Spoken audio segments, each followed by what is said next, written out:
Welcome! Let's learn Raccoon Tycoon, a 2 to 5 player game for ages 8 and up by Glenn Drover, published by Forbidden Games.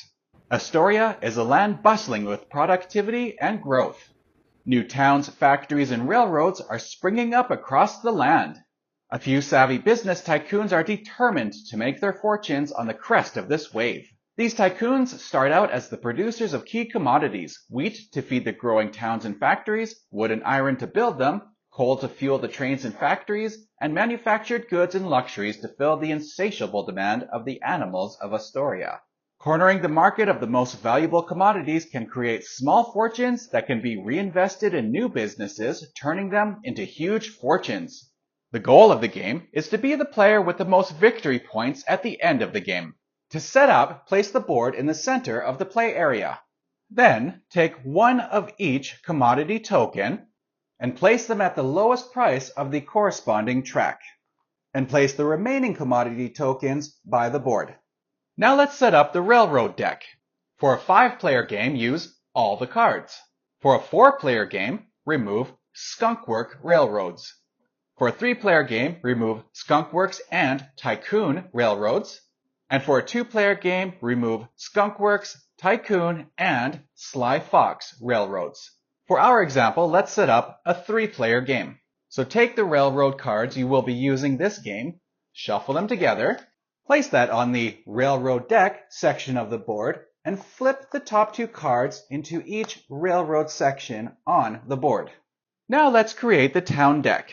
For a 2-player game, first remove one of each card of each victory point denomination. But if you're playing with more than 2 players, use all the cards. Then the cards will be stacked by their victory point values. So start with 5, place those in any order, put those face down, then take the 4s, put those in any order, put that face down, the same with the 3s, and the same with the 2s. Then place that in the town deck location and flip the top card and place it in the town location. So now a 2 victory point card is in the town space. There are 6 double-sided basic commodity bonus building tiles. Randomly select 4 of those, place them in the building location with the +1 side up. The other 2 return to the box. They will not be used this game. Next, take the remaining building tiles, being sure that the double-sided machine shop watermill tile is on the machine shop side. Shuffle those tiles together and place that in a face-down stack by the basic commodities. Next, take the price and production cards, shuffle those together, and regardless of player count, deal out 3 to each player. Place the remaining cards as a face-down stack by the board. Next, give each player $10. Place the remaining money by the board to act as a bank. And while we're on the subject of money, in Raccoon Tycoon, railroads, cities, and buildings are public information. All players know what everybody has. And although for this tutorial I will be showing how much money everybody has, the reality is, in Raccoon Tycoon, money is not public knowledge. So nobody knows exactly how much every player has. The starting player is chosen randomly. Give them the first player token. The starting player then gets 1 commodity token of their choice to put in their play area. The second player chooses 2 commodities, but they must be different. You cannot have 2 of the same kind of commodity. The third player would choose 3 commodities, and of course the fourth player chooses 4 commodities. In Raccoon Tycoon, players try to produce the most valuable commodities in an ever-changing market. They then use those commodities to build towns or sell them at the best price to secure great profits. These profits can be used to win auctions for all important railroads or to buy buildings that can give players power-ups or bonuses in production. Owning the best towns and railroads determines the victory. The start player will take the first turn each round and may perform 1 action, followed likewise by each player around the table clockwise to complete the round. On your turn, you'll take 1 of 5 actions, which I'll go through right now. The first action you can choose is production. To do production, choose one of the cards from your hand to play. Look at the production part of your card and choose 3 of the commodities shown. And note that commodity tokens are limited to 10. So if you were to have more than 10, you would choose one of the commodities you have and put it back in its commodity token draw pile. After choosing 3 commodities, increase the price of the goods shown on that same card by 1. So wood and iron are increased 1 each. Once both actions on the card have been taken, place that card in a discard pile and draw back up to your hand limit. The second action a player could take is to sell a commodity. Let's create an example where the wheat is all the way up at 8. A player is able to sell any quantity of a single type of commodity they own. So we could sell the 1 goods, or 1 or 2 coal, or 1 or 2 iron, or 1, 2, 3, 4, or 5 wheat. Let's say for our example, we decided to sell all of our wheat. The commodity tokens go back in their pile by the board. We had 5 tokens, so we would get $40 from the bank. Then the price for the commodity also drops by the number of commodities sold. So we got $40 for having 5 wheat, and then it drops 5 spaces. The third action a player could take is to start a railroad auction. To do that, select one of the 2 face-up cards and begin an auction. The minimum bid for the railroad is printed on the card on the bottom right. Starting with the player that started the auction, each player will either bid or pass on that card. Once a player has passed, they are not able to bid again. Whoever bids the highest amount of money is the one who gains the card. In a 2-player game, the player that starts the auction may only bid once. It is then up to the second player if they wish to outbid that or pass. The money from the winning bid is paid to the bank.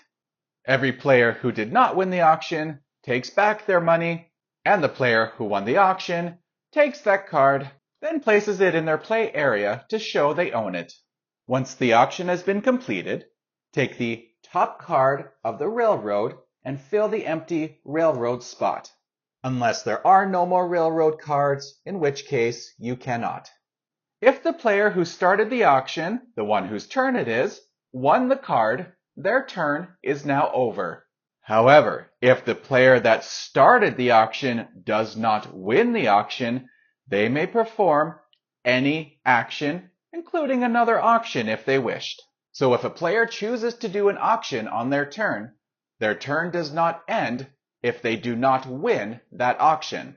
And they may choose to do another action, including starting another auction. The fourth action a player can take is to purchase a building tile. To do so, a player chooses one of the tiles on offer and pays the cost associated with that. That money goes to the bank, then place the building tile in your play area to show that you will get that benefit. Let's go into building benefits right now. Some tiles give you a commodity bonus. These are marked with a B. So when a player has decided to do production for their turn, they get the usual 3 commodities said on the card, plus whatever bonus is on the tile that they own. But note, you may only choose one building to gain a bonus from. So in this case, you would get the 3 commodities plus either the wheat or the coal. But some tiles are double-sided. All the basic commodity ones are, as well as this machine shop, watermill. To gain the benefit of the second side, you may pay the cost as you normally would to purchase a tile, pay that money to the bank, and now you have the option to gain 2 of that commodity. Production building tiles, marked with a P at the top of the tile, are very similar to commodity bonus buildings. Except instead of giving you 3 commodities plus a bonus, it increases the total production value. So in this case, you would get all 4 commodities on the production portion of the card. And just like bonus buildings, a player only gets the production benefit of 1 P tile in their play area. There are also building tiles that have neither a B or a P on them. I'll leave you to discover what those are as you play the game. A built-in bonus of owning a building is it allows you to hold one more commodity. So your base amount is 10 commodities. However, when you have a building, that increases it by 1. And of course, a second building allows you to hold another one before you need to return one back to its draw pile. So as an example, when a player plays a production card, they are usually able to get 3 goods. However, if they have a production bonus building, they get those 3 goods plus 1 bonus. If they have 2 bonus buildings, they would have to choose which one of those they would want. If they had the cottage industry building, they would be able to produce 4 commodities from that card, plus the 1 bonus that they chose. And if they had 2 production buildings, they would be able to choose whether they wanted to gain 4 or 5 commodities on their production card. For our example, let's say they decided to go with 5. Then they would choose which of the bonuses they wished to have. Also, because they have 4 buildings as well, their commodity limit has increased to 14. And if they have the warehouse, it says it stores plus 3 commodities. So this is another building, so it increases by 1 plus the extra 3 commodities for a total of an extra 4 commodities for owning the warehouse. And remember, if you gain more commodities than you're able to hold, choose any 2 of those and put them back in the discard pile. And these buildings mean the player gains $1 whenever any player sells the goods listed. And if any questions about the building tiles may arise, there is an appendix to help iron those out. And finally, the 5th action a player may do on their turn is purchase a town. You may purchase a town card by playing either the specific amount of a specific commodity or the any amount of any commodity. So in this case, you may either pay 2 iron or 4 of anything. Whichever you use, take those commodities from your player area and set them back in their pile by the board. The card purchased goes into your player area. Then take the top card of the town deck and place it in the now empty town location, unless all town cards have been purchased, in which case it would remain vacant. Play until 2 of the following are true. The final town deck card has been purchased, the final railroad card has been purchased, or the final building tile has been purchased. When 2 of those 3 things are done, finish the current round until all players who have not yet taken their turn have done so, so that at the end of the game, each player will have played the same amount of turns. To count your total amount of victory points, the victory point amount on your railroad, so this 1 big bear will give you 3 victory points, and this 3 fat cats will give you 12 victory points.